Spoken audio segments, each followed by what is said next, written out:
you are wasting time. And if you're not wasting time, then you're probably wasting money. These days, if you quickly want to find something on YouTube, you're probably spending 1 to 2 or 3 minutes just watching non-skippable ads, because I guess YouTube has got to get their ad rates up. So a lot of people started using YouTube Premium, but YouTube Premium these days is expensive as hell, because you're in the Netherlands paying 12 euros a month, and in the States, I think $12 or $13 a month. So quite expensive. I recently found out that in Turkey, YouTube Premium is 1/10 of the price. In Turkey, you pay about €1.50 a month. But how do I get my YouTube Premium from Turkey? Do I have to move there? Do I have to speak Turkish? No, none of that is needed because of the sponsor of this episode, NordVPN. With NordVPN, you can change your IP location to different places around the world. And Turkey is one of those places. So what are we going to do? We're going to set our IP location to Turkey, set up a YouTube account, and get a YouTube Premium subscription. This subscription will be in Lira and will be way cheaper than if you set it up in the Netherlands, the States, or in Canada. You will be paying only €1.50 a month. Just change your location back to wherever you're at, and you will be able to use your YouTube account just as normal. No changes. The only changes are the price. So stop being a thief of your own wallet and set up your cheap YouTube Premium account. And the best thing is, if you get a NordVPN subscription through the link in our description, you can get it for just a cup of coffee a month.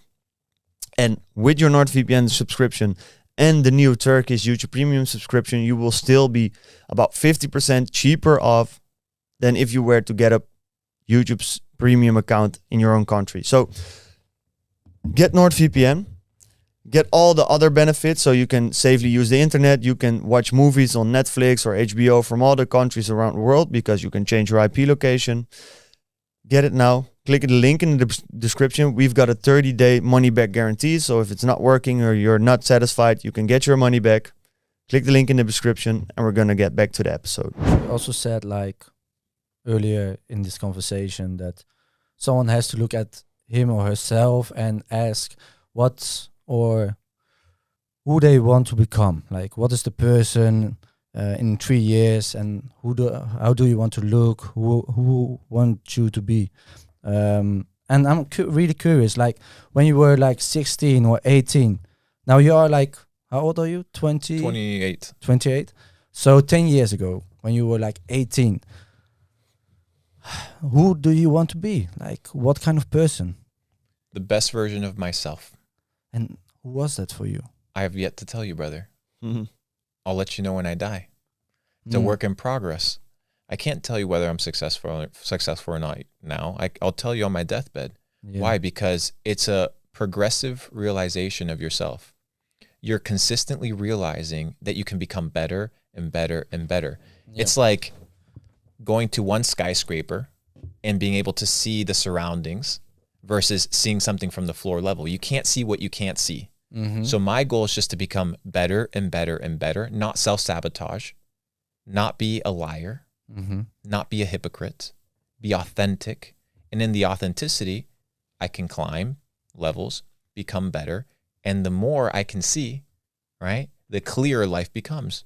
So maybe in 10 years, my definition of success completely changes. Mm-hmm. Who knows, bro? And that's the beauty of life. Yeah, is everything changes consistently as you garner more information. So 10 years ago, I was like, dude, I just want to be free. Today, I'll tell you the same thing. I'm a free man, right? But I get to enjoy things pretty nicely. I get to build my character. I get to spend time reading. I get to spend time hanging out with you guys, hanging out with friends.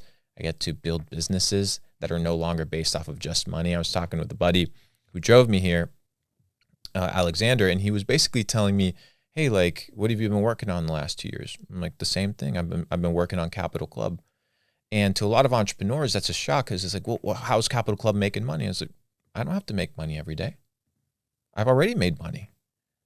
If all my life is built around making money, then I'm just, like you mentioned, a rat in my own race. I do not want to be a fat rat in the race of life. It doesn't matter, because I'm still a fucking rat. You know what I mean? So sometimes you do things for money. Sometimes you do them to get paid. Sometimes you do them for pleasure. Sometimes you do them for profit. Sometimes you do them for passion. And it's in the beauty of doing these things and evolving and experiencing different things of life that you get to become well-rounded. Mm-hmm. And my objective is to become the best version of myself. I don't know what the best version of myself is. I just know the sky's the limit. Yeah. And when you ask those questions, right? Like you're reflecting on yourself and you ask the questions, why I'm doing this, or why am I getting mad, or why am I feeling these emotions? A lot of times we have a lot of conversations about this. You can ask the question why, and you can have the answer, but then you have to do something with that answer. And when you have like a busy life, you have not a lot of energy left, not a lot of attention or time left. And to then like change your character because you ask a lot of why questions, so you know that you can become better, right? Maybe you want to quit smoking, maybe you want to exercise more, maybe you want to eat more healthier, but it's not always the time to do that, right? Or do you think that when you have the realization that you can do better, you have to do better? How do you think about that? I think that there's a season in life for everything. Mm-hmm. There's a season for money. There's a season for fun. There's a season for hard work. You have to determine that season based on your goals, right? So for me, at some point, right, I realized that my health was more important than the money. Why? Because I began to understand what wealth was by definition. Wealth, people are like, oh, this person's wealthy. Well, what does it mean to be wealthy? What does it mean? Is it just money? Mm-hmm. That's what everybody's told us. Oh, this person's wealthy. You know, they're a billionaire, they're wealthy. But are they really wealthy? Or are they just a person that has money? Wealth, by definition, my friend, is not money, it's abundance. Mm-hmm. Abundance. Do you live an abundant life? Are you healthy? Do people love you? Do you love people? Do you walk around with joy and gratitude? Are you financially stable? Are you free? Do you have the ability to do what you want, wherever you want, however you want? Mm-hmm. This is wealth. Wealth is abundance. So if you're lacking in an area of your life to create true wealth, you should focus on those things, right? So at some point, it's okay to make less money so you can spend more time developing your health. At some point, I was talking with a guy out of Singapore. We had a conversation for Capital Club. It's coming this summer. And he's done over $700 million in real estate development and has sold that, right? Like a fuck ton of money. And he said, people spend 20,000 hours developing their business skills, but they don't spend a single hour developing their family skills. Fact. And he's like, isn't that important? And I'm like, yeah, bro, it's fucking important. He's like, yeah, so I already put in my 20,000 hours in business. I'm going to spend 20,000 hours with my family to develop how to be a good husband and how to be a good father and how to be a good man. Why? Because he understands what wealth means, abundance.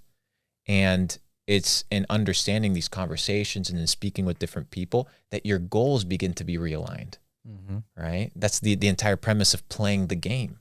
But if you're in the rat race, it's the same loop and the same shit time and time again, day and day again. No wonder you live a life of misery, because you're not living your fullest potential. You're not living and being and having a life of abundance. You're merely a cog in the machine of life because you have surrendered to the dreams and ambitions of other men. Through social media pushed upon you, probably. The system, brother. Yeah. So who's the person you look at saying they're truly wealthy in the way you describe it? I don't know, because I don't know the intricacies of people's lives. True. Yeah. All I can ask myself is, am I living authentically, and am I pursuing a life of well-rounded, balanced wealth? And right now I think I am. There's always areas to work on. But when we do a second podcast, I think you guys will be able to see some improvements on my end as well. So cool. So what's your focus right now? Because you said everything is in a season usually. What season are you in at the moment? I'm in the season of building Capital Club. You know, in 2019, I had gotten scammed, a pretty big scam, in an investment. It was almost $1 million, 900,000. And I was like, dang, you know, I'm a poor person with money. That's what I said. I was like, I got money, but I'm kind of stupid. Yeah. Nice. Okay. You've seen those crypto guys. You know, they make some money, but they're dumb. We've been to Dubai before. They're all over, brother. They're in Miami as well. They're in LA. Yeah, okay. Haven't been there yet, but we'll find out. So there's this saying: if you make $1 million, you best become a millionaire. If not, you will lose it. Yeah.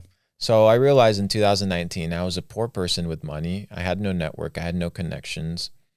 I didn't really have much more than just money. And I said, if money is all I have, then I don't have much. And I know that may sound difficult for people that don't have money because money is such an important thing. Mm-hmm. But once you have money, you need to be able to develop the skills to what? Maintain money.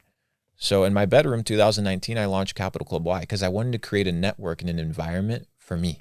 What did I need as an entrepreneur? I haven't created Capital Club for other people. I created Capital Club knowing what I needed as an entrepreneur. And it just happens to resonate with everybody else because guess what? We're all human. So maybe we need all similar things. We need good relationships, good networks, trusted mentors, trusted mentees, trusted peers, right? That you can be authentic with.